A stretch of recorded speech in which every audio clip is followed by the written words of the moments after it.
Good evening, grade 2s and parents. As promised last week, we are going to look at sea animals this week for life skills.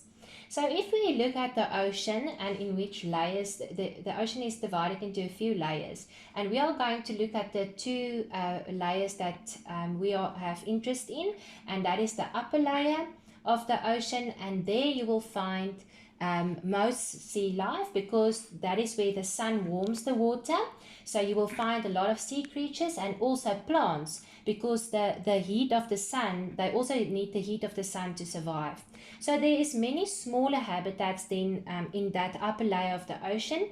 In the tidal pools, like when we go to the seaside and there around the rocks, you usually find a lot of little creatures there, things like seaweed, like moss, like snails, like oysters and crabs and barnacles. You'll find them there in that tidal pools. Then if you go to the shallow shores, you will find many different kinds of plants. You will find sea grasses, you will find kelp, you will find crabs and lobsters and starfish and sea eunice. So there's a few things that you will find in the upper layer of the ocean. The coral reefs is then also in that upper level of the ocean as well.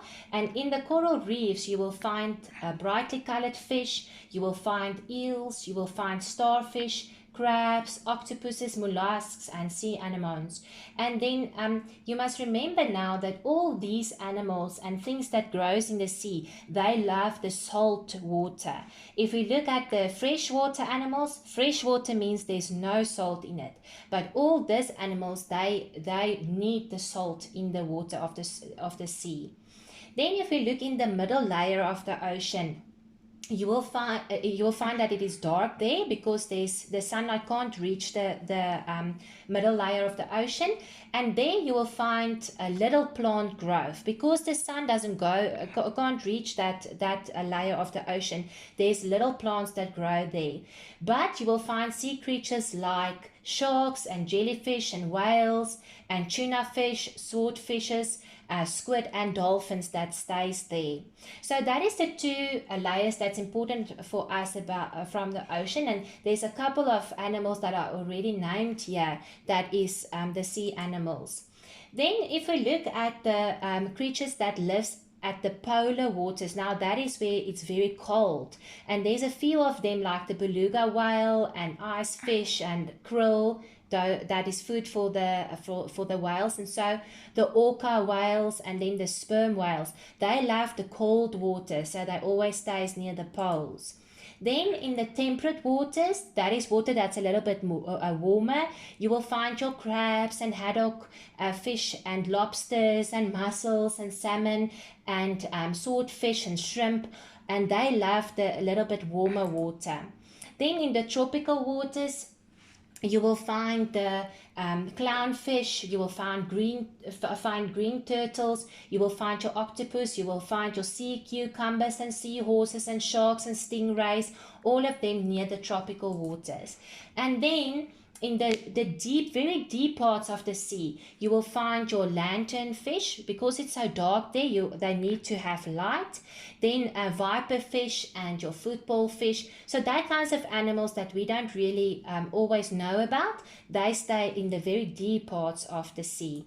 So if we go and we look at your worksheet for this week, you will see that we ask here, I give you a picture and then I ask you to name a couple of sea animals.